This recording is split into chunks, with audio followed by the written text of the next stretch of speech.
Praise the Lord. அப்போஸ்தலனாகிய பேதுரு எழுதின பொதுவான முதலாம் நிருபம் 5ஆம் அதிகாரம்.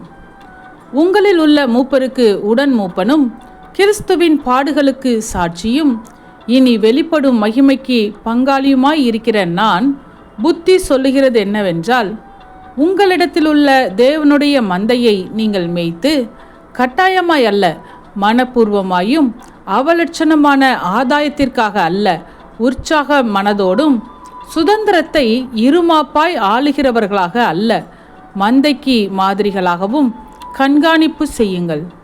அப்படி செய்தால் பிரதான மேய்ப்பர் வெளிப்படும்போது மகிமையுள்ள வாடாத கிரீடத்தை பெறுவீர்கள். அந்தபடி இளைஞரே, மூப்பருக்கு கீழ்ப்படியுங்கள். நீங்கள் எல்லாரும் ஒருவருக்கொருவர் கீழ்ப்படிந்து மனத்தாழ்மையை அணிந்து கொள்ளுங்கள். பெருமையுள்ளவர்களுக்கு தேவன் எதிர்த்து நிற்கிறார், தாழ்மையுள்ளவர்களுக்கோ கிருபை அளிக்கிறார். ஆகையால் ஏற்ற காலத்திலே தேவன் உங்களை உயர்த்தும்படிக்கு அவருடைய பலத்த கைக்குள் அடங்கியிருங்கள். அவர் உங்களை விசாரிக்கிறவர் ஆனபடியால் உங்கள் கவலைகளை எல்லாம் அவர் மேல் வைத்து விடுங்கள். தெளிந்த புத்தியுள்ளவர்களாய் இருங்கள், விழித்திருங்கள்.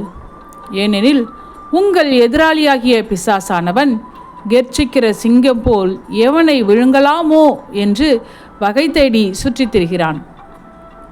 விசுவாசத்தில் உறுதியாயிருந்து அவனுக்கு எதிர்த்து நில்லுங்கள். உலகத்தில் உள்ள உங்கள் சகோதரரிடத்திலே அப்படிப்பட்ட பாடுகள் நிறைவேறி வருகிறதென்று அறிந்திருக்கிறீர்களே.